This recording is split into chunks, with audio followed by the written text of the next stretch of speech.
Joe from Life Fitness Management.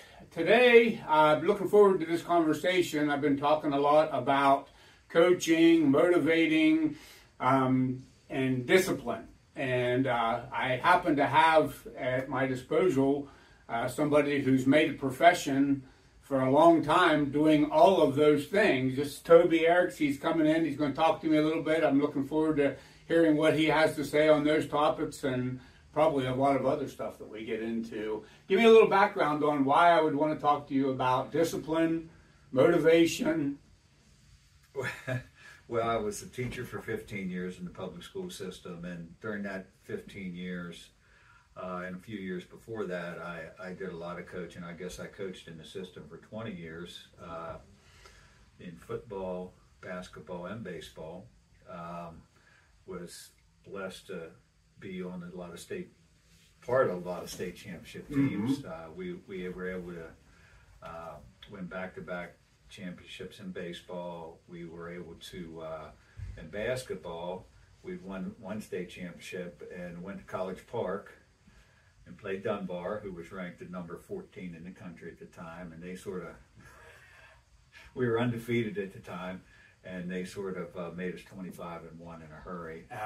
In football, you know, Jack Gilmore was the head coach at Allegheny, and we were able to win 3 state championships.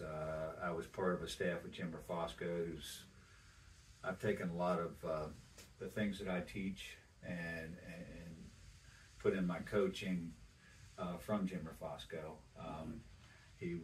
He was one of the smartest tactical guys during the game I've ever seen. What's something that you take away from in reference to his interaction with people? And people that he's coaching and motivating and also you're working with? Well, I can tell you, Jim, and I worked with Jim for about 8 or 9 years, and Jim was never my friend. But I would go in and just listen to him. He would draw up lesson plans, his game plans, and I would take the game plans. He'd go throw them in the garbage. I'd pick them up. But I think tactically he was the best coach I've ever seen in any sport. But also, he could tell a group of kids and look them in the eye and say, "Hey, we're going to win a state championship," and he'd start in the spring, and this is how we're going to do it. He set up the guidelines for the weight room. He said, "I need 13 guys in this room that can bench press 250." He'd set the limit for every weight, and he had T-shirts for those guys, but he set up the expectations, and those kids believed him. We won a state championship in 1980, went undefeated, and 3 of those games we won in overtime. Wow. Yeah, And that just tells you he could go into halftime, and he'd talk to a group of kids, and he'd say, "We're going to change this blocking scheme. We're going to block it this way." And the kids would go out and do it. Now, if you ever coached to take a group of high school kids and go in and make adjustments at halftime and they go out and do it.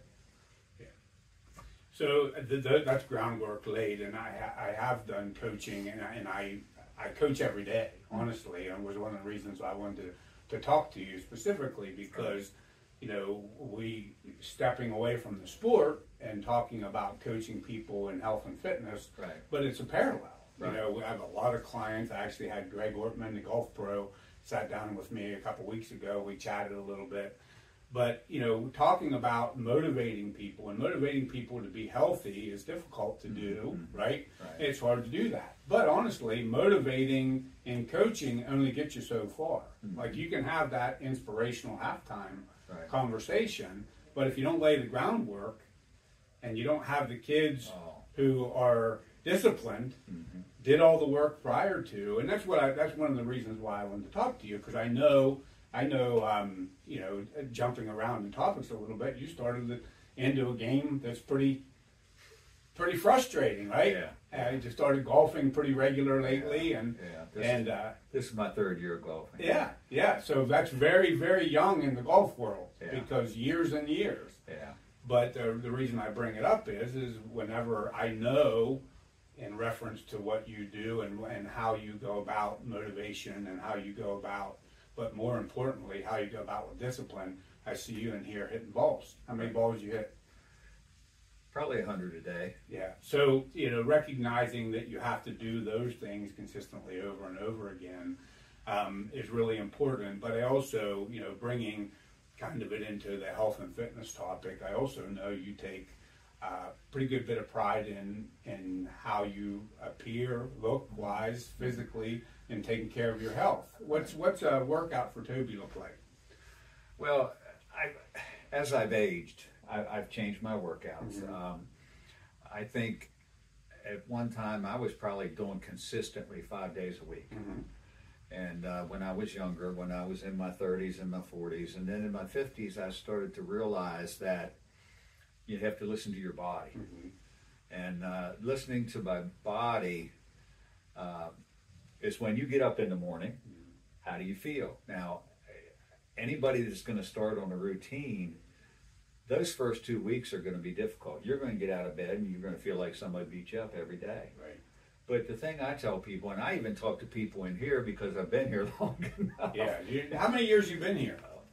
A while. A while. It's plus 10, right? Yeah. Oh, I'd say somewhere between 12 and 15. Yeah. Maybe. I'm pretty sure it's real early on since we started. I mean, you've Yeah. been here a long time. Your train of thought leads right into where I want to go with this conversation. And we were joking about my wife telling me I talk too much, but I was trying to make sure I guide where I want to go. But in reference to what is the motivation of working out 25, 30, 40 years ago compared to the motivation that keeps you working out now, Yeah. it's changed, right? Oh, it's definitely changed. And, I can't explain it, but the feeling I have when I leave the gym, I can walk in here and, number one, I can have a stress day. I was principal for 8 years, and that's not a business that you can avoid stress in. And I walk in here, and you know what? When you're a principal and you communicate with people, you get to a point in the day where you don't want to talk. Mm-hmm. And I would come in here, and that's the reason I came every day. And I would just work through that stress. I'd get in here, and I'd work out. Eventually, instead of 5 days a week, I'd say I'm more 4 to 3 days a week. Mm-hmm. I do more walking. Right. I do other things. That's another reason I started playing golf. I retired, and I thought, guys have been after me for years. Come play golf. Come play golf. Well, it's a hard sport. It's a hard game. Right? It is a hard game, and this is my third year, and it's getting better. But I think just having a challenge in front of me is, and don't get me wrong, I will never be as good as those guys I play with, but I'm getting better. Yeah. You know what I mean? I'm getting better, and I feel good about where I'm at right now. But it's all about, I think, challenging yourself and just wanting to be a certain way. I think part of it was my dad was a good role model. He played softball, all summer long. He was always, athletically fit. He was a great athlete in high school, and he was a role model. He'd take us to all the games. Yeah. And it's funny, as a kid, I'm watching these guys, and little did I know, as I grew up and became a coach myself, some of these guys have been coaching for 15 years that my dad was playing with. Right. And you talk about role models. Yeah. That's an incredible part of that, because people are watching all the time, and if you want, we talk about it in reference to training and living the lifestyle, healthy lifestyle. And we all struggle with it periodically. Things come into life. The roller coaster of life goes up and down, but you have to maintain that consistency, that over and over again. And if you put that out there, and that steps beyond motivation, right? That steps beyond motivation into discipline. Right. Like, no matter what's going on around you, how much you're involved or how much you do changes a little bit. But the discipline of doing it over and over and over and over again, there's no substitute for that. Well, and as my father told me all the time, there's good habits and bad habits. Mm-hmm. And, I've gotten in this habit, and sometimes I'll be at home and I'll tell my wife, look, I got to go for a walk, and she'll go with me, or I got to go to the gym. I come out of here, life is good. Yeah, we talk about that right from, you talk about stress. I can't even imagine being a principal and having to deal with the discipline of kids and doing all the stuff that goes on with that, and you know, I'm lucky I get to work with adults, and most of them are pretty motivated to do what they want to do, and they listen and all the stuff that goes along with it. But a lot of them sit right there where you are or out there on the floor, and we talk about stress. You know, we talk about the feeling you get after you leave the gym in reference to what you felt like when you came in. And most of the time, I would say 90% of the time, people leave here feeling better than they did when they came in. And there's physiological reasons for that. Right. You know, everything, like when you put your body under stress, all of the systems in the body react to that stress. Well, your body doesn't necessarily know if it's stressed mentally or physically. All it does is activate the systems, right? So if you've had a stressful day and you go into the gym and you activate the system for the stress you're putting it under at the gym, inevitably it fixes or at least helps a lot with all those stresses. So it's really important to recognize that, and one of the big reasons why people come in is that do that. No, you know, the motivations for people, and we're kind of jumping around a little bit, but motivations, I talked to you a little bit earlier about motivation of coming to the gym. You know, one of the things that we know at Life Fitness Management is a lot of people come in, you know, we're a little longer in the tooth now. You know, we've been around for a while. And the reason why we come to the gym now and do the things that we want to do is the golden years. You're retired, you're out golfing, you're doing these things that you want to do, and you want to be able to do that for as long as you can do it, but also be able to do it as good as you can do it, right? And that takes a amount of effort on your part, right? You hit on something earlier that I wanted to go back to, and that's doing hard things. You know, challenge yourself to do hard things. I think challenging yourself to do hard things is probably one of the greatest gifts you can give yourself, because you elevate. You know, and I know that golf is one of those things that give you fits, so to speak, but it's challenging. It is, but you know, I put it, you know, going back to the training part, I go back to, you know, number one, when you're training and you're getting fit, this is going to sound a little egotistical, but you can see it in the mirror. Every night when you go in and shave, or when you shower or whatever, you can see it. It's right there in front of you, and when you're making gains, it's not hard to see. It's not. And I think that is a big piece of it. People, you know, I have people say, well, that guy's over there looking in the mirror. I said, that's not a bad thing. No. It's not a bad thing that he's looking in the mirror or she's looking in the mirror. That's part of the battle every day of getting out of bed and going to do something you know is going to benefit you. And I look at it now, I'm in a situation where, hey, I want to prolong my life. Like you said, I want to do the things I want to do. It took me 42 years before I got to retire. Right. And I'm going to do everything I can while I can. Right. You did a lot of stuff going into that to get you to this point. Right. But you're not going to stop now. No. You know, the fact that, like you're talking about looking in the mirror, you know, I think, you know, you can look in the mirror at the aesthetics, right? You can look and see your waistline's a little thinner, maybe you got a little bit of muscle showing up, and those things feel really good. But more importantly than that, you can look in the mirror and know yesterday you worked and done the things that you needed to do, and you look in the mirror in the morning and you know you're going to get up and you're going to go and do the things you need to do that day. And that's that accountability. Not only accountability to the people around you, like I coach people, I work with people on the floor, and they make their appointment because they know I'm waiting. And a lot of times they wouldn't come in if I wasn't waiting for them. And they know that. They know that ahead of time. They talk about it all the time with me. They're like, listen, I won't miss an appointment with you, but I'll miss an appointment with me because other things get in the way. So what they've done is they've hedged their bet with the discipline. But what they also do is when they look in that mirror after the workout in the locker room when they're showering and doing that stuff is they look at the mirror and say, I made it in here today. I did something in reference to my health that I can be proud of doing, and I contributed to my health and fitness at that point. And so those looks in the mirror, I think, go far beyond not just the aesthetics part of it, but actually knowing. We talk about this, and this is a little bit of a kind of a chicken crossing the road, but most people in health and fitness recognize we keep it really simple at Life Fitness Management. They recognize what they're supposed to do. Right. They recognize what they should be doing consistently. Mm-hmm. The problem lies in the fact that they don't stay with them. Right. They don't have they're not disciplined enough at this point to consistently do those simple things. We keep it simple. We want to make sure that people, we push, we pull, we squat, we twist, right? We make sure we push against resistance. We want to do that, 2-3 times a week, a minimum, right? We also move regularly, like you were talking about walking.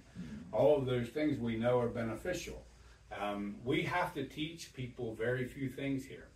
Most people know what they need to do when they come in. I mean, if somebody rolls out of the gym and they whip into Dairy Queen for a shake or a sundae with extra nuts every time they leave the gym, they recognize that that isn't necessarily the best approach, right? Right. So what we have to do is we just have to remind them that all the work that you put in, you leave the gym, you leave that part, that work doesn't stop. No. It's that discipline, it's that consistency, it's that motivation that you've got to carry over, over and over again. And I'm not going to continue to go on. I brought you in the first time. I love to sit down and talk to you again, but talking to you a little bit about motivation, and we didn't hit on it a lot about motivation, because it was more of discipline. Discipline in waking up and looking in the mirror and recognizing that you're going to do the things that you need to do that day, whether it be in reference to work, whether it be reference to fitness, whether it be reference to coaching, whatever it is. You even talked about the kids. Right. They're disciplined to do the things that they need to do, but they need to have a plan. Right. And whenever you were looking for a plan to golf, I know you worked with Greg a little bit, right? Worked with Greg a lot. Yeah, so you went to a coach. Oh, yeah. Right? Oh, definitely. When you went to that coach, you didn't leave that coach and go do all the stuff you did before. You went and did the stuff the coach told you to do. Exactly. And you did it over and over again, consistently, over and over again. And then whenever you need a refresher, you go back to the coach and you do that thing again. And that's the discipline we're talking about. Right. We all have the ability to do, but we also all need a little motivation, right? We all can use a little bit of motivation to tap into that discipline that keeps you going consistently.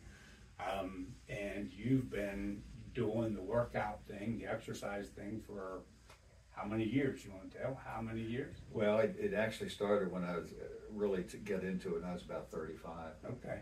Yeah. And I've been doing it since then. And I think one of the things about here in this particular gym is I think, and this is not for me, but it just shows the difference in people. The group sessions are fantastic that you do with people. You get 3 or 4 people in a group, and you talk about accountability to the other people that come all the time. And I think those are fantastic. You can see them having a good time and pushing each other. And that is a big motivator. And the other thing is you meet new people. Right. Yeah. And I just, like I said, I don't know that that's for everybody. It's not something I'd like to do, but you can see it. It works. And the other thing is that's great around here, I can go to you or one of your trainers and ask a question about this or that. And if I had a nickel for every time I've come to you or my wife's come to you with a question, I'd be a millionaire by now. Well, that's the whole process of that. Yeah. And those are multiple points that I want to get across to do in reference to this. We all waver in our motivation. We all waver in our discipline, right? But when you're in a situation like that and you need a little bit of help, asking somebody, just like having you come and talk, people are tired of hearing, I believe people have heard me over and over talk the message of health and fitness and life coaching and all the stuff that goes along with it. But what I recognized not too long ago, honestly, is coaching, educating, motivating, they're all parallel, whether it be in life, whether it be in school, whether it be in fitness, whether it be in work, environment, it's the same. Right. It parallels. And whenever you need a little tap, when you need a little bit of a nudge, you go to somebody and you get a little bit of a nudge. and then you put the discipline in place and start doing the things that they told you to do consistently over and over again. That's the key. Right. You know, that's the key to it all. And I'm sure like you, my dad provided plenty of discipline. Absolutely, yeah. My dad, I don't have the picture, you can't see it, but I can see it. He's standing up there looking over me up Yeah. here, and I've been blessed like yourself. Oh man. I had a man in my life who every day woke up, put his 2 feet on the floor, and decided he was going to do the best he could do that day. And when he went to bed, some days he didn't feel like it. Looked in the mirror, and I seen him over and over and over. And it didn't matter what he had. He could have the absolute worst possible job you could think of doing that day, and he knew it. But he went out there and he gave it everything he had, and he worked at it as hard as he could. And those types of lessons, Mm-hmm. you know, they're consistent. But what we have luckily here, and I do think that we can take a little bit of credit, like Lisa and I and the staff, but honestly, we have a group of people going back to that community thing and trying to wrap it all up and bring it all together in a like nice little box. When you talk about getting motivated, and you talk about discipline, and you talk about ships or people in a facility raising each other up, and we're talking about Sure. the groups. Yeah. You put yourself in a group of people that are all pushing or rowing in the same direction. Yeah. Whenever you need help, they're going to be there to help you. Right. And whenever you see they need help, you're going to be there and helping them. And there's nothing better. Yeah. You know, I know you've been a part of a lot of good teams going back to where we started at the beginning. And, Mm-hmm. you know, I know Life Fitness Management, we have a championship team. Right. And you're a great part of it. And I'm working really hard on these conversations to reach out to some of the resources, get some of the coaches that have been maybe on a different aspect, Mm-hmm. and having a little bit of a conversation and letting people know that there are people out there to help you if you need a little nudge. Yeah. And also trying to give them ideas of ways in which to go about it. And we can all find that spot in our life where maybe we had a little bit more dedication, Mm-hmm. and we had a little bit more motivation. Mm-hmm. There's nothing more important than your health. Nothing. Nothing. Because everything else goes away when that Right. goes away. Right. They say that all the time. And I really appreciate the opportunity to sit down with you and talk a little bit with you, chat a little bit with you about motivations for you, and hopefully somebody out there listening Yeah. will get something out of it. And if Yeah. not, they can come to the gym and they can talk to you in person, right? Well, that's right. I'm pretty consistent here. You are. Yeah, you're definitely consistent here, and I do appreciate that too. And I appreciate your time today. And thanks All for right. sitting down with me. Thank you. All right.